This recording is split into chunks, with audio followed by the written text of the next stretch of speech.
The wooden sign at the entrance of Oak Ridge Heights promised peaceful living with friendly neighbors.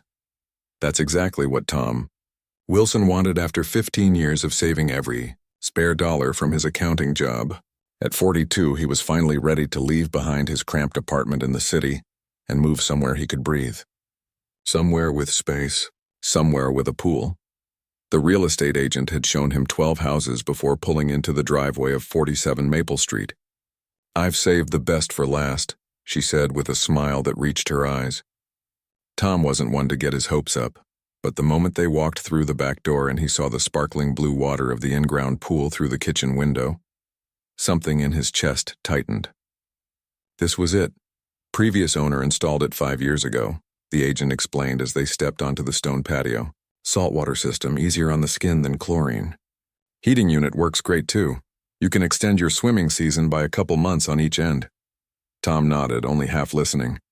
He was already imagining himself floating on his back under the stars after a long day of staring at spreadsheets on his computer screen. The water reflecting the moonlight. The blessed silence. Neighborhood's great too. Lots of professionals, a few young families. Everyone keeps their properties nice. She gestured to the houses visible beyond the waist-high wooden fence that surrounded the backyard.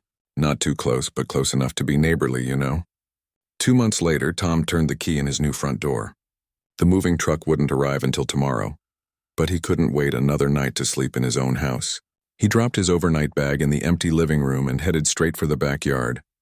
The pool gleamed in the late afternoon sun. The previous owner had left the maintenance equipment neatly organized in the small shed.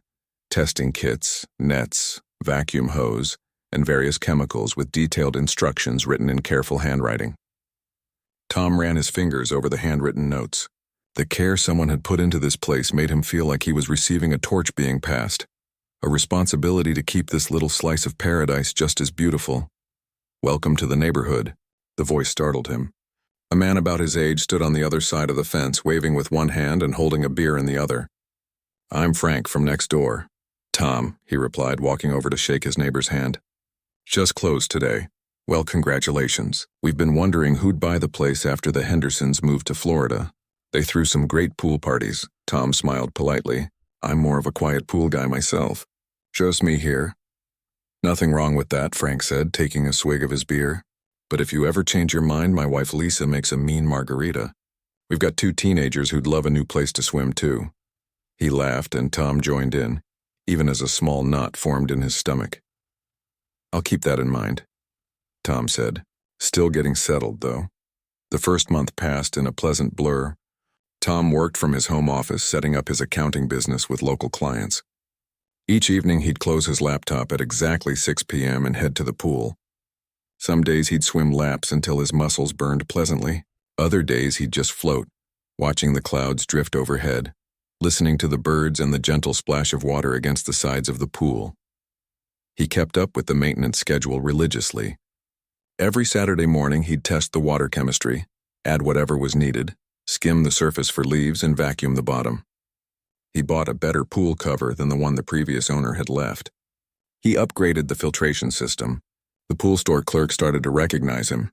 "You're really into this, huh?" she asked one day as he debated between 2 different types of pool surface cleaners. "It's my happy place," Tom admitted. "Worth every minute I spend on it." As spring warmed into summer, Tom noticed Frank's teenagers eyeing the pool whenever they were in their backyard. He'd wave politely but made no move to invite them over. He'd catch glimpses of other neighbors too. A couple walking their dog would slow down as they passed his fence, peering in at the sparkling water. One particularly hot Tuesday, Tom came home from a client meeting to find wet footprints on his patio. He froze, keys still in hand, staring at the distinct outline of several different shoe sizes. The pool water rippled slightly in the breeze, looking somehow different than when he'd left it.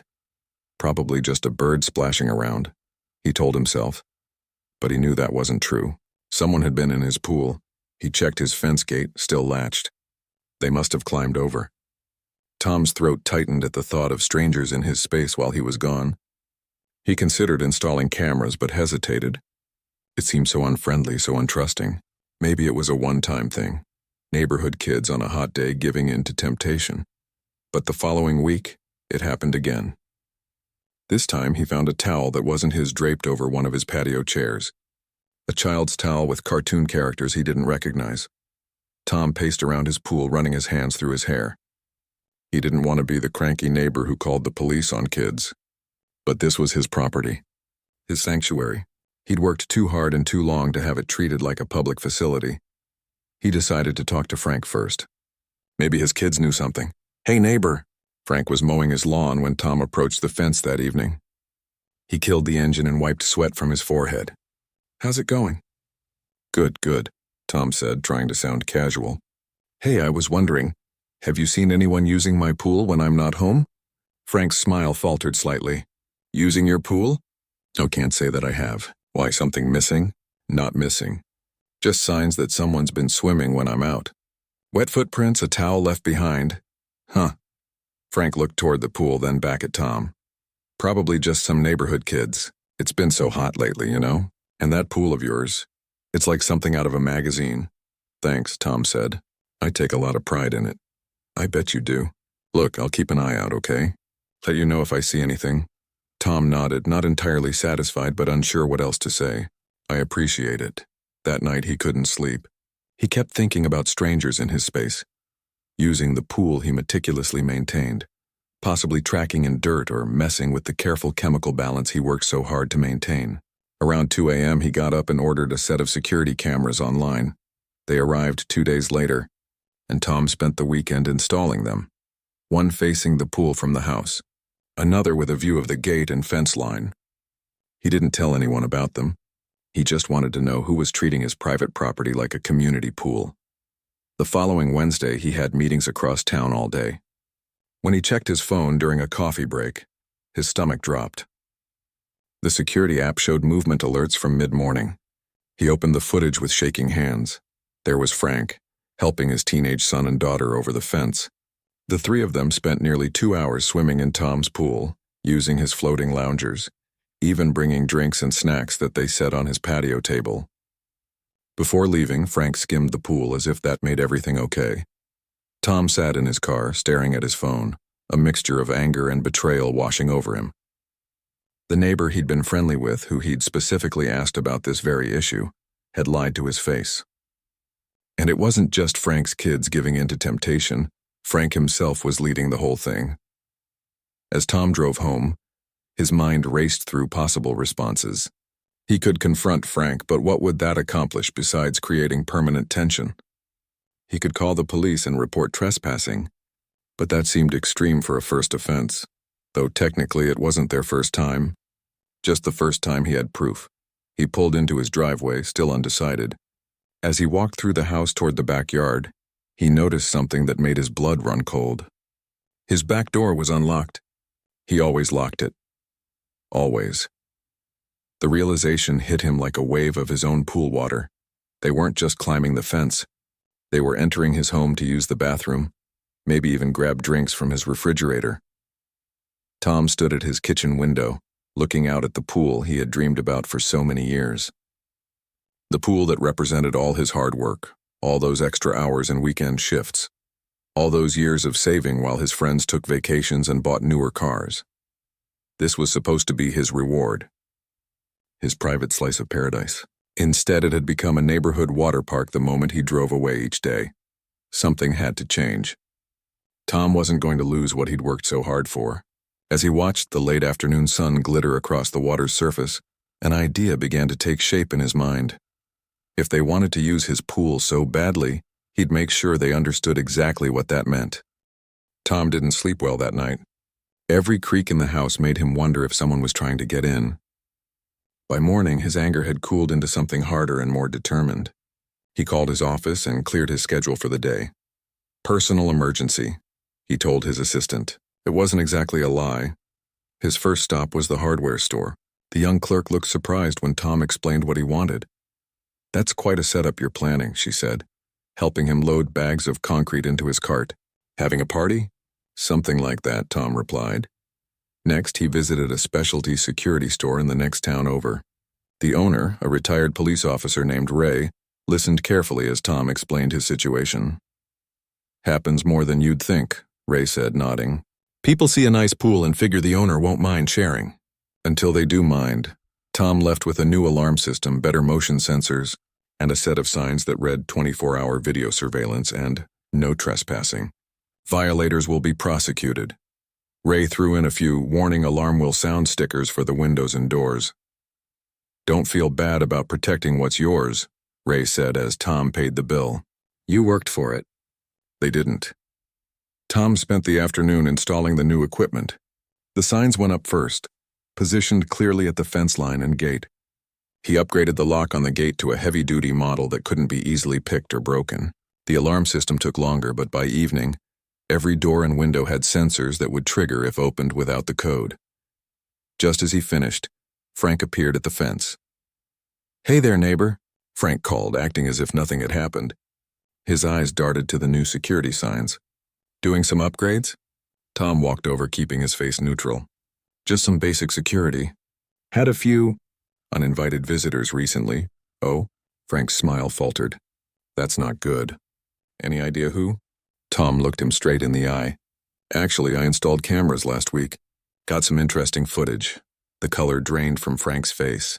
"Cameras?" "Yes, very clear picture quality, too." Tom paused, letting the words sink in. "I know it was you and your kids, Frank. I saw everything." Frank's friendly mask crumbled. He glanced back at his house, then leaned closer to the fence. "Look, Tom, I can explain. The kids have been going crazy in this heat, and our community pool is closed for repairs this summer. We didn't damage anything. I even cleaned up after. You used my pool without asking. You came into my house." Tom kept his voice low and steady. "How would you feel if I walked into your home while you were out and helped myself to whatever I wanted?" "That's different." "It's not different. It's trespassing. It's breaking and entering."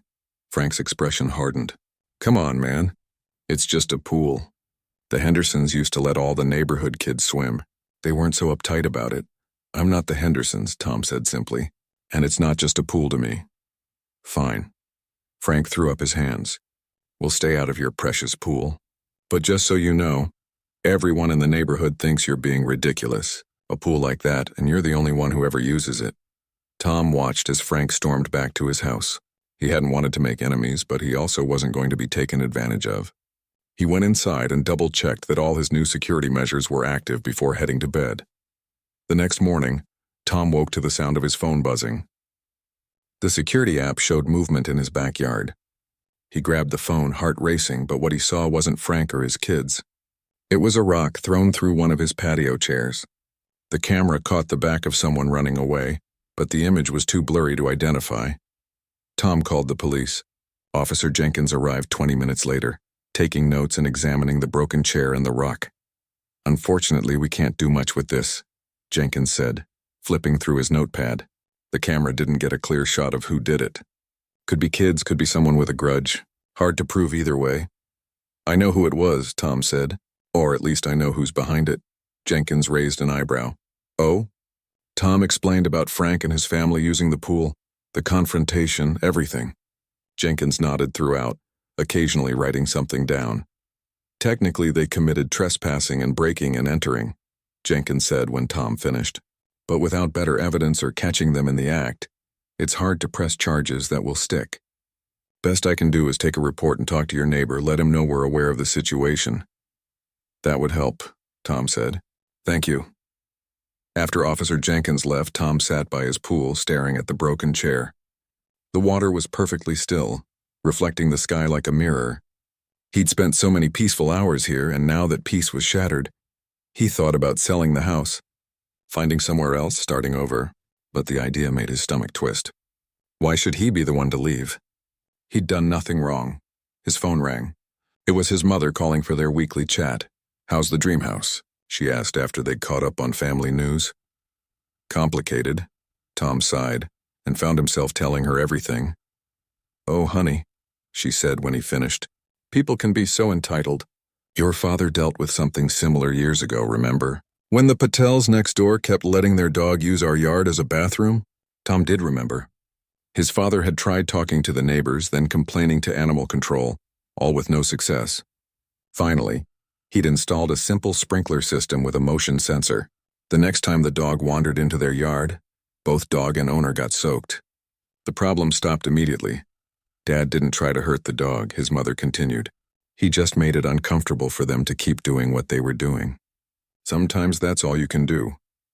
After they hung up, Tom sat thinking about his father's solution, making it uncomfortable, but not harmful. He couldn't put motion-activated sprinklers around his pool. That would just give trespassers a second swim. But there had to be something. He spent the next few days watching his security footage carefully. Though Frank and his family stayed away, Tom noticed other neighbors slowing down as they walked past his house, peering through the fence at his pool. A couple of teenage boys he didn't recognize tested his gate one afternoon but left when they found it locked. The following Saturday, Tom was at the pool store buying his usual maintenance supplies when he overheard a conversation between two employees. "Yeah, the Thompson pool turned green overnight," one was saying. "Customer said the chlorine level crashed to 0 somehow. Had to drain the whole thing and start over. Bet they didn't keep up with the maintenance," the other replied. "People think pools take care of themselves." Tom's ears perked up at this. He finished his shopping quickly and headed home, an idea forming. That evening, he noticed Frank's wife, Lisa, watching him from their upstairs window as he tested his pool water. He made a show of adding chemicals, being careful to keep the containers facing away from her view. Then he went inside and waited. Sure enough, his security alert pinged at 11 p.m.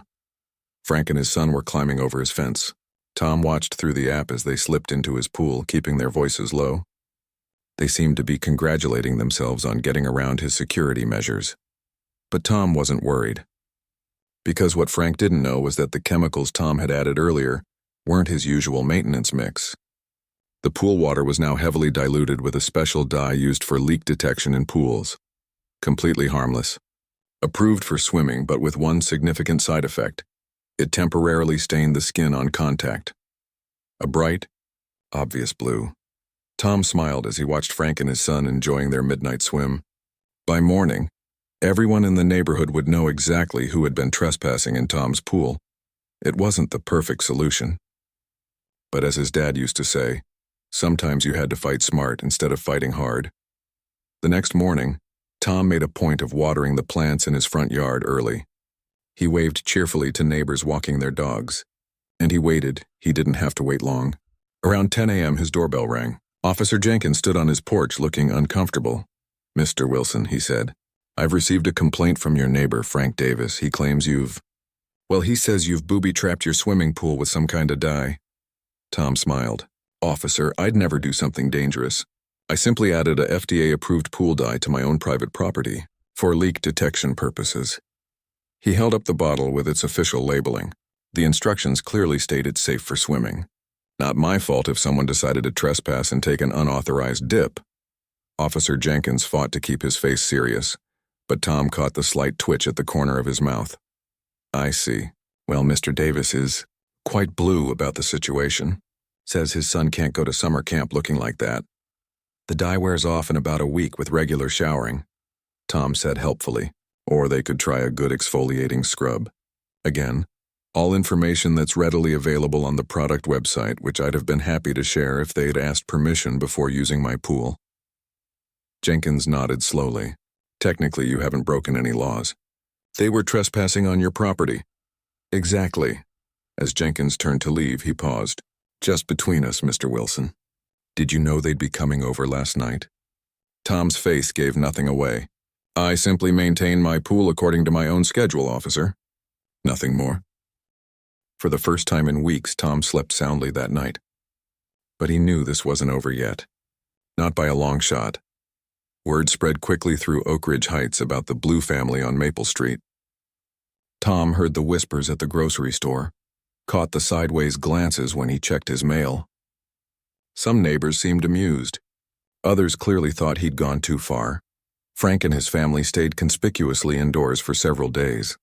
When they finally emerged, their skin still had a faint blue tinge despite their best scrubbing efforts. Frank's son missed his first week of summer camp. His daughter canceled plans with friends. And Frank himself called in sick to work for 3 days. Tom tried not to feel too satisfied about it all. He hadn't wanted to embarrass anyone, he just wanted his privacy respected. The blue dye had seemed like a reasonable consequence. Temporary, harmless, but effective. A week after the incident, Tom was trimming his hedges when he noticed a small group gathered in Frank's driveway. Frank was there, still slightly blue around the ears, along with 4 other neighbors Tom recognized from nearby houses. They kept looking in his direction and talking in low voices. Tom pretended not to notice, but his stomach tightened. This felt like more than just neighborhood gossip. It felt like the formation of something organized against him. His suspicions were confirmed that evening when his doorbell rang. A woman he recognized from 3 houses down stood on his porch, clipboard in hand. Her name was Linda, if he remembered correctly, the head of the neighborhood association. "Mr. Wilson," she said with a tight smile, "I hope I'm not interrupting your evening." "Not at all," Tom replied, though he didn't invite her in. "What can I do for you?" Linda straightened her posture. "I'm here on behalf of the Oak Ridge Heights Community Association. We've received some concerns about recent events involving your swimming pool." "My private swimming pool on my private property," Tom clarified. "Yes, well." She glanced down at her clipboard. "There are community standards we all agree to uphold when moving into this neighborhood. Standards of behavior and courtesy, like respecting other people's property?" Tom asked mildly. Linda's smile thinned further.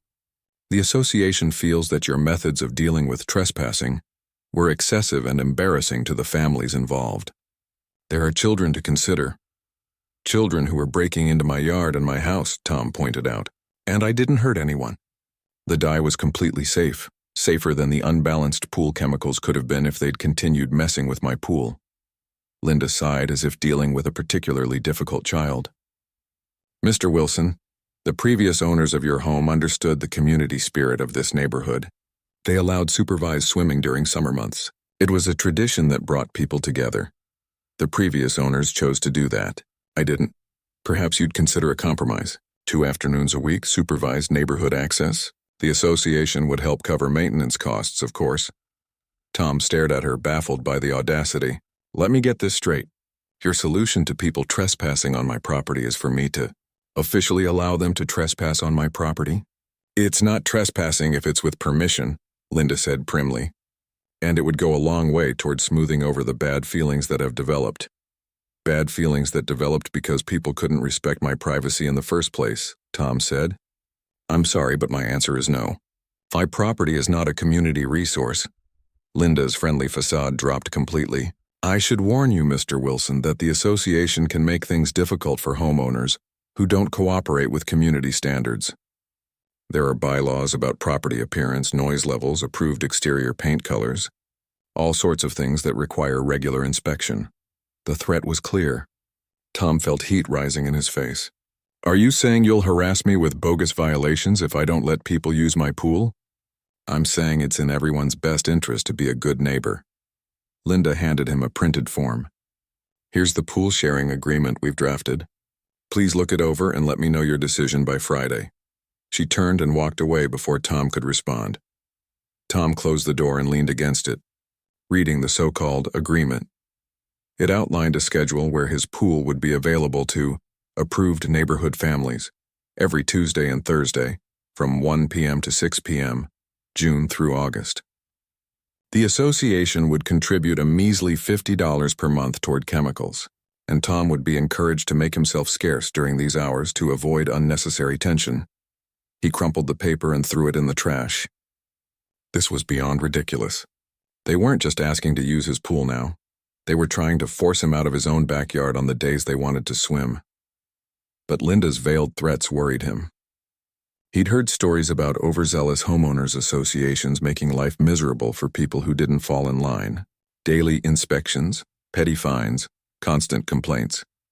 Tom poured himself a drink and sat by his pool, watching the sky turn pink with sunset. The water rippled gently in the evening breeze. This was what he'd worked for. This moment of peace, this private sanctuary. He wasn't going to give it up without a fight. The next morning, Tom called his cousin Mike, who worked as a lawyer in the city. "They can't legally force you to share your private property," Mike confirmed after hearing the story, "and threatening you with selective enforcement of HOA rules could actually be considered harassment. Document everything, every interaction, every inspection, every complaint. If they start targeting you unfairly, you'll have grounds for legal action." "I don't want to sue my neighbors," Tom sighed. I just want them to leave me alone. Sometimes the threat of legal consequences is enough, Mike said. Want me to draft a letter? Very official looking, full of legal jargon. Might scare them off. Tom considered it. Let me try one more thing first. If that doesn't work, then yes, send the scariest legal letter you've got. After hanging up, Tom drove to the city hall and spent several hours researching local zoning laws, property ordinances, and, most importantly, swimming pool regulations. What he found gave him an idea. That weekend, he rented a small backhoe and began digging along the edge of his property, just inside his fence line. Neighbors stopped to watch, curiosity overcoming their animosity. "What are you doing now, Wilson?" called one man walking his dog. "Digging a moat to keep us out?" Tom smiled pleasantly. "Just some landscaping. Always wanted a koi pond." It wasn't a koi pond. By Sunday evening, Tom had dug a trench 3 feet deep around the entire perimeter of his backyard. On Monday morning, a cement truck arrived, followed by a crew of workers. By Wednesday, what had been a simple wooden fence was now anchored in a solid concrete foundation that extended 3 feet underground and 1 foot above. Linda, from the association, appeared as the workers were finishing up. "What exactly do you think you're doing?" she demanded. "The association has strict guidelines about fencing.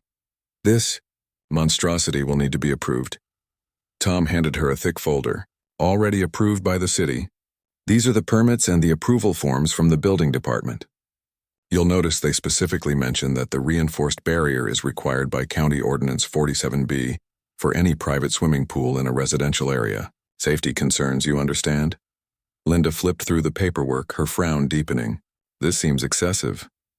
"Actually, I'm surprised the previous owners got away without it for so long," Tom said innocently. "The inspector mentioned they should have been cited years ago. Lucky for me, he was understanding about the timeline for getting up to code." This wasn't entirely true. The ordinance did exist, but it mainly applied to new pool installations. However, once Tom had pointed it out to the building inspector and expressed his safety concerns about neighborhood children potentially accessing his pool, the inspector had been happy to issue the necessary permits. "And next week," Tom continued, "they're installing the mandatory 6-foot privacy screen on top of the concrete. Again, all up to code and pre-approved." Linda's face had turned an interesting shade of red. "This is not in keeping with the neighborhood aesthetic." "Safety trumps aesthetics, according to the county," Tom replied. "I'm just being a responsible pool owner. Wouldn't want any accidents." As Linda stormed off, Tom felt a weight lifting from his shoulders. The new barrier wouldn't be pretty, but it would be effective. No more climbing over the fence for a quick dip. No more community traditions at his expense. That evening, he received a text from his cousin Mike. "How'd your plan work? Still need that legal letter?" Tom sent back a photo of his new concrete barrier. "I think I've made my point, but keep that letter handy just in case." For the first time since moving in, Tom felt like he'd truly claimed his space. The pool glimmered in the evening light, its surface undisturbed by uninvited guests. He lowered himself into the water and floated on his back, gazing up at the first stars appearing in the darkening sky. This was what he'd wanted all along, not to cause trouble, not to make enemies. Just this, peace and quiet in a place that was completely his own. But as he drifted in the cool water, Tom couldn't shake the feeling that his neighbors weren't done with him yet. The concrete barrier was a statement, one they wouldn't take lightly. What would their next move be? Whatever it was, he'd be ready.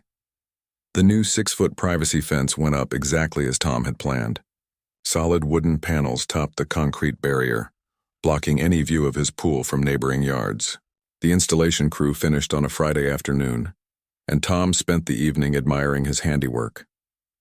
His backyard now felt like a true private retreat, a fortress of solitude with his pool as the centerpiece.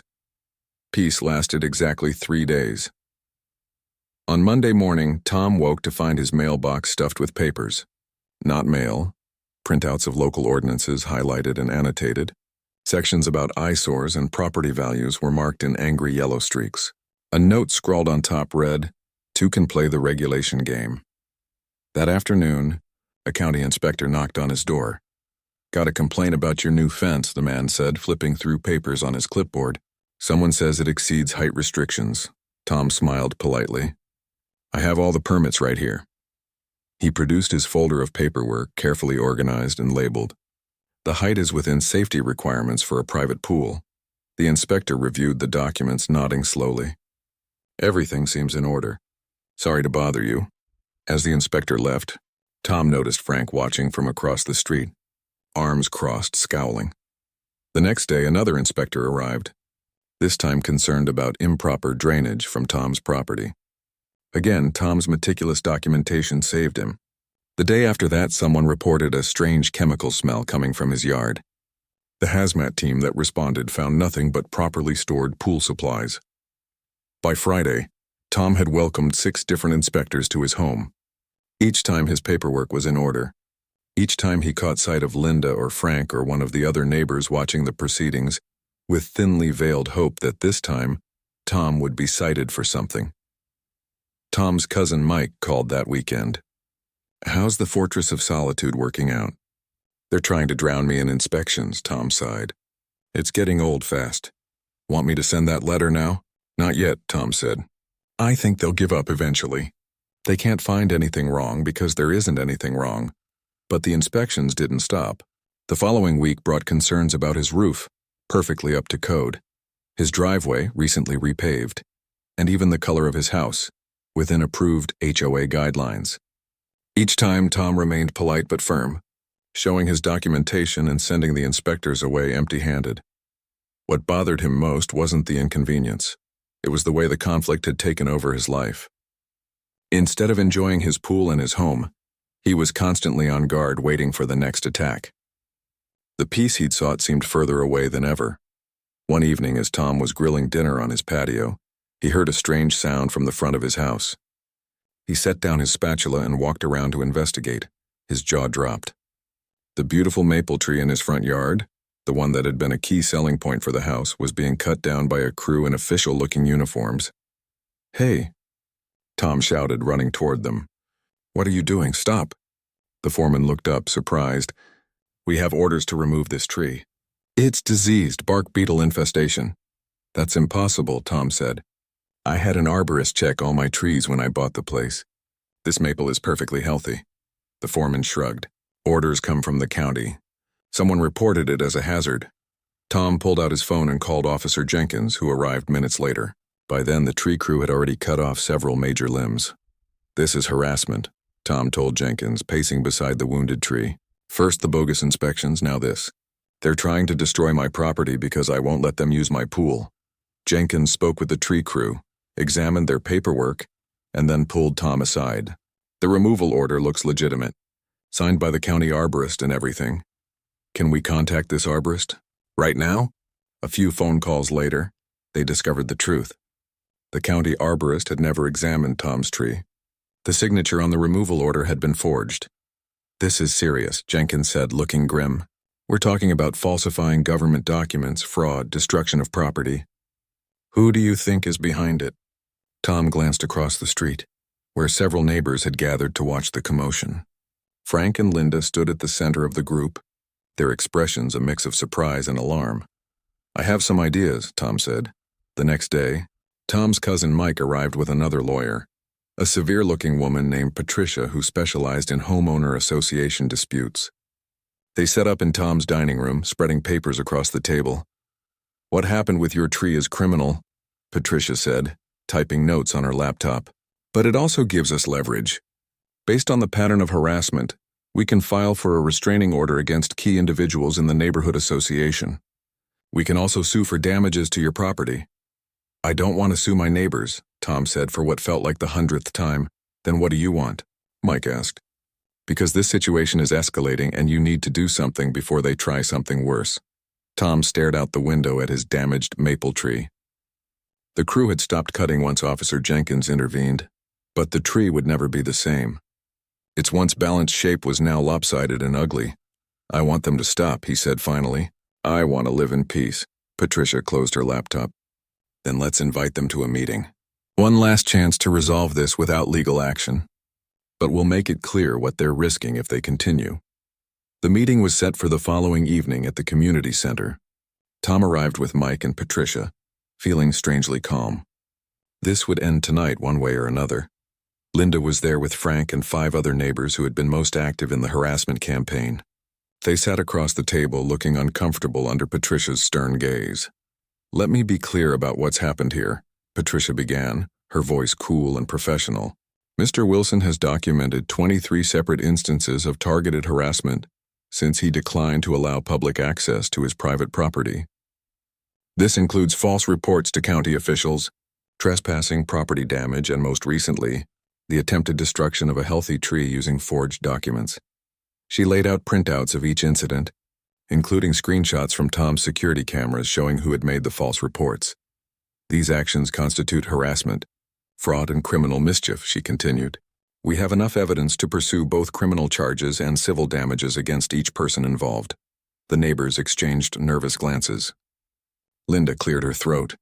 "We never meant for things to go this far." "The tree? That wasn't approved by all of us." Frank looked at his hands. "That was me. I got carried away." "I'm sorry," Patricia nodded. "Apologies are a start, but we need guarantees this behavior will stop immediately." "What do you want from us?" Linda asked, looking directly at Tom. Tom leaned forward. "I want what I've wanted from the beginning. To be left alone to enjoy my property in peace. No more false reports. No more harassment. No more attempts to force me to share my pool." "And if we agree?" one of the other neighbors asked. "Then we don't press charges," Mike said. "We draw up a legal agreement that protects Tom's rights and establishes consequences if the harassment continues." The room fell silent as the neighbors considered their options. Finally, Linda nodded. "I think we can agree to that." After the lawyers drafted an agreement and everyone signed, Tom found himself alone with Frank in the parking lot. "I really am sorry about your tree," Frank said, looking genuinely remorseful. "I was angry and stupid." Tom studied the man who had caused him so much trouble. "Why was it so important to use my pool? The community pool is only 3 miles away." Frank shoved his hands in his pockets. "Honestly, it started as convenience. Then when you caught us, it became about pride. Nobody likes being told no, especially when the Hendersons had always said yes." "I'm not the Hendersons," Tom said for what felt like the 100th time. "No, you're not," Frank agreed, "and that's okay. We should have respected that from the beginning." As Tom drove home, he felt something he hadn't felt in weeks, hope that things might actually get better. The legal agreement wouldn't repair his tree or erase the stress of the past months, but it might give him the peace he'd been seeking. At home, he changed into his swim trunks and stepped out to his pool. The high fence enclosed him completely now, blocking out the neighbors and their judgment. The water gleamed invitingly in the evening light. Tom slipped in and floated on his back, gazing up at the stars appearing one by one in the darkening sky. For the first time since moving in, he felt like he could truly relax. The battle seemed to be over, but as he drifted in the cool water, Tom couldn't help wondering, was this really the end? Or just a temporary truce? And if peace had been restored, why did he still feel so isolated behind his high fence? The answers to those questions would have to wait for another day. For now, Tom closed his eyes and let himself enjoy the quiet, private moment he'd fought so hard to protect. 3 weeks passed without incident. No inspectors knocked on Tom's door. No one tried to climb his fence. The neighborhood seemed to have accepted defeat, leaving Tom to enjoy his pool in solitary peace. Yet something felt off. The silence from his neighbors wasn't just respectful, it was complete. When Tom walked to get his mail, people who used to at least nod in greeting now hurried inside their homes. When he drove through the neighborhood, children who once waved now stared with uncertain eyes before being hustled away by parents. He'd won the battle, but lost something else in the process. One evening, Tom sat by his pool, drink in hand, staring at the high wooden fence that now surrounded him. The barrier that had seemed so necessary, so protective, now felt like the walls of a prison. He had his privacy, yes, but also a growing sense of isolation. His phone rang. It was his mother. "How are things with the neighbor situation?" she asked after they'd caught up. "Quiet," Tom said. "Too quiet, actually. I've become the neighborhood pariah." "Well, you did turn a child blue," his mother pointed out. "A trespassing child," Tom corrected, but without much conviction. "Anyway, it wore off." His mother had a way of making small sounds that conveyed paragraphs. "And how's your pool? Still enjoying it?" Tom looked at the pristine water, undisturbed by anyone but himself for weeks. "It's fine. Just fine." "That pool was your dream. The reason you bought the house." It's still my dream, Tom insisted. It's just what? He struggled to put the feeling into words. Sometimes I look at all that water, perfect and untouched, and it seems, I don't know, wasteful, like having a fancy restaurant all to yourself. At first it feels special, but after a while it's just empty. His mother was quiet for a moment. You know, your father and I didn't install that sprinkler system just to keep the Patel's dog off our lawn. What do you mean? We invited them over afterward, showed them how it worked, had a good laugh about it. Then we offered to let their kids use our slip and slide on hot days as long as they asked first and followed our rules. That's different, Tom said. Is it? You've made your point, Tommy. Everyone knows not to mess with you or your property now. Maybe it's time to extend an olive branch. After they hung up, Tom sat for a long time watching the stars reflect on his pool's surface. The water rippled slightly in the evening breeze, creating distorted reflections that seemed to wave at him. All this space, all this beauty, and only he ever saw it. The next morning, Tom woke early and drove to the garden center. He spent hours selecting plants, trees, and shrubs, loading his car until the suspension groaned. Back home, he worked through the day, planting along the outer perimeter of his fence. Neighbors walked by, curiosity evident in their sideways glances, but no one stopped to chat. Tom kept working, sweat soaking his shirt as the summer sun beat down. The following weekend, he visited a local woodworking shop and commissioned a special project. It took 2 more weeks for completion, but when the piece was finally delivered and installed, Tom stepped back to admire it. The new gate was beautiful, hand-carved cedar with an intricate pattern of swimming fish and flowing water. Unlike the rest of his fortress-like fence, this gate featured small windows at eye level, allowing glimpses of the pool beyond. Above it hung a small wooden sign reading, "Wilson's Waterhole," but the most important feature was the simple doorbell installed beside it, with a neatly printed note. "If you'd like to swim, please ring and ask. No trespassing, but visitors by invitation are welcome." Tom wasn't sure if anyone would ever ring that bell. He'd built a lot of ill will over the past months. But the gate and its implicit invitation made him feel better, like he'd opened at least the possibility of something beyond this cold war with his neighbors. A week passed. Then 2. The doorbell remained silent. Tom continued his routine, swimming each evening, maintaining his pool with the same careful attention he'd always shown. The plants around his fence grew, softening the harsh lines of the barrier with greenery and occasional blooms. Life went on. Then one blisteringly hot afternoon in late July, while Tom was working from home, the doorbell rang. He opened the front door to find no one there. It rang again, not his front doorbell, he realized, but the one by the pool gate. His heart quickened as he walked around to the side of his house. A young couple stood there looking nervous. Tom recognized them from a few houses down. They'd moved in around the same time he had. "Hi," the man said awkwardly. "I'm Jack, and this is my wife, Nora. We, saw your sign." "We've never actually introduced ourselves properly," Nora added. "With everything that happened, I understand," Tom said, surprised at how glad he felt to see them. "I'm Tom." They stood in uncomfortable silence for a moment before Jack spoke again. "Look, we know there's been a lot of drama in the neighborhood about your pool. We weren't part of all that. But we didn't exactly stand up against it either. I'm sorry about that." "It's okay," Tom said, meaning it. "The thing is," Nora continued, "our air conditioning broke yesterday. The repair guy can't come until Monday, and it's 95 degrees in our house. We saw your sign and thought, maybe you want to use the pool?" Tom asked. They nodded, looking like they expected to be turned away. Tom found himself smiling. "That's what the sign is for. Come on in." He led them through the gate into his backyard. Their eyes widened at the sight of the pool, sparkling blue and inviting in the afternoon heat.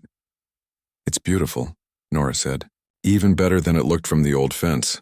"Thanks," Tom replied, feeling a strange mix of pride and shyness. "I take good care of it." "We didn't bring swimsuits," Jack admitted. "We weren't sure you'd say yes." "I have some extra trunks that might fit you," Tom told him. "And maybe a t-shirt for Nora to swim in? Or you can come back later with your suits." "A t-shirt would be fine," Nora said quickly. "If you're sure it's no trouble." "No trouble at all." An hour later, Tom sat on his patio watching Jack and Nora enjoy his pool. Their genuine appreciation for the invitation, their respect for his property, their simple joy in the cool water, it all felt surprisingly good. "This is amazing," Jack said, floating on his back. "I can't believe we waited so long to ring your bell." "To be fair, the bell hasn't been there that long," Tom laughed. "Well, we're grateful," Nora said. "Our house is like an oven right now." They swam until evening, then helped Tom clean up before leaving. At the gate, they turned back. "Would it be okay if we came back tomorrow?" Nora asked hesitantly. "We'll bring our own suits, of course." "Sure," Tom said. "And feel free to bring some drinks or snacks. I'll fire up the grill if you want." Their faces lit up. "That would be great." After they left, Tom sat by his pool, watching the sunset paint the water in shades of orange and pink. For the first time since moving in, he'd shared his special place with others, and found that it didn't diminish his enjoyment. Instead, seeing their appreciation had somehow enhanced it. Over the next few weeks, the doorbell rang more frequently. Jack and Nora became regular visitors, sometimes bringing small gifts, homemade cookies, a bottle of wine, fresh herbs from their garden. They introduced Tom to another couple from the neighborhood, who also began to visit occasionally. Each time, Tom made the same rule clear: ask first, respect the property, help clean up after. And each time his guests followed these simple guidelines with gratitude. One evening in late August, as Tom was skimming leaves from the pool, he heard a familiar voice call over the fence. "Nice flowers. They really brighten up the place." Frank stood on the sidewalk looking at the plants Tom had added around the perimeter. His son stood beside him looking everywhere but at Tom. "Thanks," Tom replied cautiously. An awkward silence stretched between them until Frank's son nudged his father. "Right," Frank sighed. "We wanted to say something. My boy here has something to tell you first." The teenager stepped forward, finally meeting Tom's eyes. "I'm sorry for using your pool without permission, and for breaking into your house. It was wrong, and I shouldn't have done it even when my dad said it was okay." Frank winced at this last part but didn't contradict his son. "I'm sorry too. For everything, the trespassing, the complaints, the tree, especially the tree. I was being stubborn and stupid." Tom studied them for a moment, seeing the genuine regret in their expressions. "Thank you for saying that. It means a lot." Frank nodded toward the gate with its new sign. "Jack told me about your new system. Said you've been a good host." "I'm trying," Tom said. "My boy has a swim meet coming up. He could use some practice in a good pool." Frank hesitated, not asking for an invitation, just saying. Tom looked at the teenager, remembering what it was like to be that age, with something to prove and a father watching your every move. "The doorbell works for everyone," he said finally. "Rules are the same for all. Ask first, respect the property, help clean up after." Frank nodded slowly. "Seems fair." Later that evening, Tom floated in his pool, looking up at the stars. The water cradled him gently as he considered how much had changed in just a few months.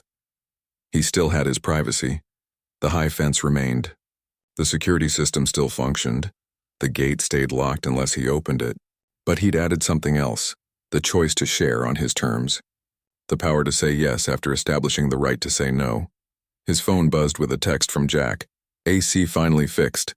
Thanks for saving our sanity this week. Nora wants to know if we can bring pizza and beer on Friday.